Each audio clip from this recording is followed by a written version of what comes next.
Khadijah termenung mengingat seorang pemuda dari keturunan Bani Hashim. Dialah yang dijuluki Al-Amin, yang berarti orang yang bisa dipercaya.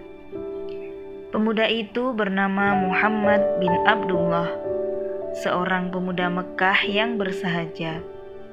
Ia dijuluki Al-Amin oleh penduduk Mekah karena kejujurannya. Perkataannya adalah kebenaran.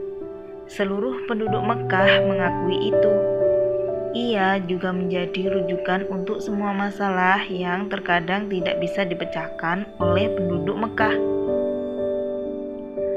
Khadijah ingin sekali memintanya untuk menjalankan perniagaannya. Setelah menimbang-nimbang, Khadijah berbicara dengan pamannya, Amr bin Asad. Pamannya menyetujui rencana Khadijah. Kemudian Khadijah mengirim utusan untuk menemui Muhammad SAW dan mempercayakan dagangannya untuk dijual di Syam, tentunya dengan imbalan yang setimpal. Muhammad menerima tawaran tersebut dengan senang dan segera menuju tempat Khadijah. Persiapan keberangkatan berniaga ke Syam dilakukan. Khadijah menunjuk Maisarah, salah seorang asisten, untuk menemani Muhammad, seorang pemuda yang menjadi pembantu terbaiknya. Selama beberapa bulan, Muhammad, Maisarah, dan kafilahnya pergi berdagang ke negeri Syam. Pada akhirnya, mereka dapat kembali lagi ke Mekah dengan selamat. Khadijah menyambut mereka dengan perasaan lega dan bahagia. Khadijah sangat bahagia. Ia bisa merasakan kejujuran dan kemuliaan akhlak Muhammad SAW. Keuntungan perniagaan yang dilakukan oleh Muhammad mencapai 2 kali lipat keuntungan yang pernah dilakukan oleh Khadijah sendiri. Apalagi ketika Maisarah menceritakan tentang kejadian luar biasa yang terjadi pada Muhammad. Khadijah mendengarkannya dengan penuh perhatian, seakan-akan tidak ingin ketinggalan sedikit pun informasi yang berkaitan dengan Muhammad. Khadijah jadi teringat mimpi yang beberapa waktu pernah dialaminya.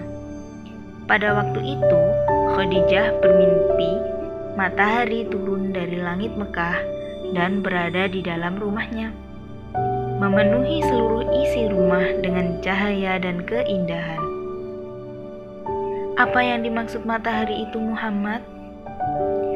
Gumam Khadijah pada diri sendiri. Diam-diam ia kagum kepada Muhammad. Khadijah sekarang ini hidup sendiri karena suaminya Abu Halah bin Zurarah At-Taimi meninggal dunia.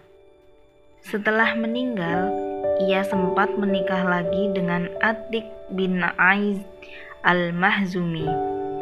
Tetapi usia pernikahannya tidak bertahan lama. Setelah kedua suaminya meninggal, banyak bangsawan Quraisy yang ingin menikah dengan Khadijah. Lamaran tersebut selalu ditolaknya dengan halus. Ia khawatir mereka melamar karena harta yang dimilikinya. Sampai kemudian ia bertemu dengan Muhammad. Khadijah menyampaikan perasaannya dengan hati-hati kepada sahabatnya, Nafisah binti Munayyah. Kemudian Nafisah menemui Muhammad untuk menyampaikan perasaan Khadijah. Awalnya Muhammad tidak percaya, tapi melihat keseriusan Nafisah, Muhammad percaya. Tak lama kemudian, Muhammad dan Khadijah pun menikah.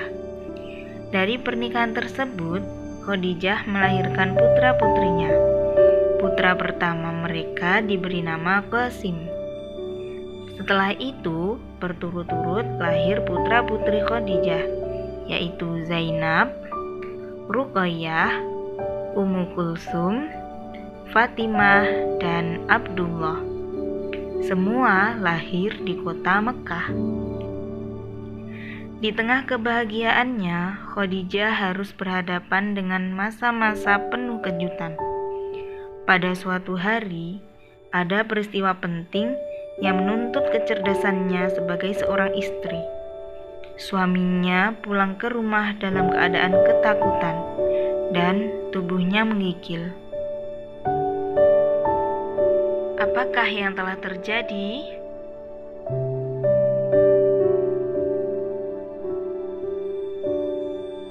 Setiap Ramadan datang, Muhammad meninggalkan Mekah untuk menghabiskan bulan Ramadan di Gua Hiro, gua yang jauh dari keramaian kota Mekah. Selama beberapa hari, Muhammad membawa bekal untuk berdiam diri dan mendekatkan diri pada Sang Pencipta. Khadijah radhiyallahu an dengan bersabar mempersiapkan segala perbekalan yang diperlukan suaminya. Hingga pada suatu pagi, ia terkejut. Suaminya pulang ke rumah dalam keadaan panik dan ketakutan. "Selimuti aku, selimuti aku," pinta suaminya. Khadijah radhiyallahu an cemas bercampur heran. Gerangan, apa yang telah terjadi? Tapi tanpa banyak bertanya, Khadijah radhiyallahu an segera menyelimuti suami tercintanya dengan selimut yang hangat. Setelah kondisi suaminya dirasa telah pulih, Khadijah meminta suaminya bercerita apa yang membuatnya ketakutan begitu rupa. "Ketika aku sedang menyendiri di Gua Hiro, datang satu sosok dan berkata, 'Bacalah.' Maka aku jawab, 'Aku tidak bisa membaca.' Kemudian sosok itu menarikku dan mendekapku sampai aku tidak bisa bernafas. Lalu ia melepaskanku dan berkata, 'Bacalah.' Kembali ku jawab, 'Aku tidak bisa membaca.' Kemudian sosok itu menarikku untuk kedua kalinya sampai aku kepayahan dan melepaskanku lagi sambil berkata, 'Bacalah.' Dan aku menjawab, 'Aku tidak bisa membaca.' Ketiga kalinya sosok itu melakukan hal yang sama dan terakhir mengatakan, 'Bacalah,' dengan menyebut Tuhanmu yang telah menciptakan. Dia menciptakan manusia dari segumpal darah. Bacalah, dan Tuhanmulah yang maha mulia." Mendengar penuturan suaminya, Khadijah radhiyallahu an merasa takjub. Tak lama kemudian, Khadijah mendatangi saudara sepupunya yang bernama Warokoh bin Naufal. Warokoh adalah anak dari pamannya, seorang penganut agama Nasrani di masa jahiliyah.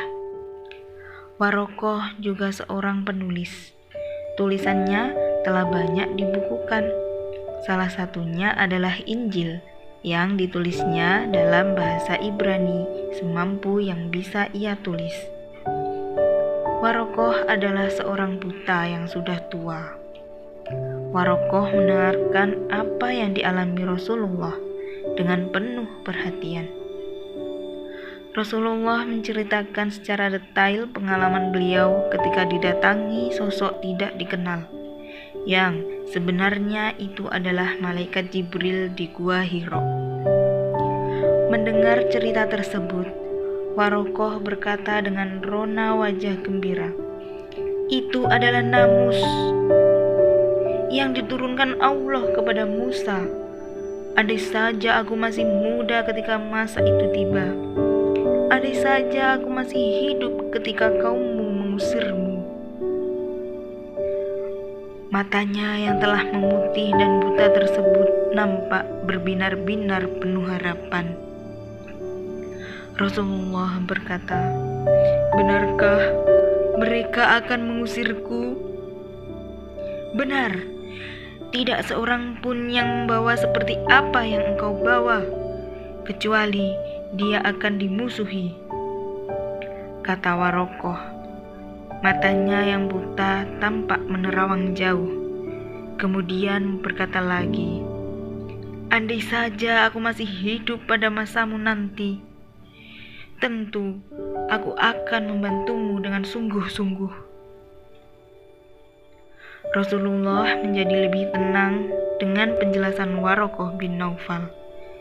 Setelah mendengar langsung kesaksian dari anak pamannya, Khadijah radhiyallahu an beriman kepada Allah dan Rasul-Nya. Ia adalah wanita pertama yang beriman kepada risalah yang dibawa oleh suaminya, Rasulullah Muhammad SAW.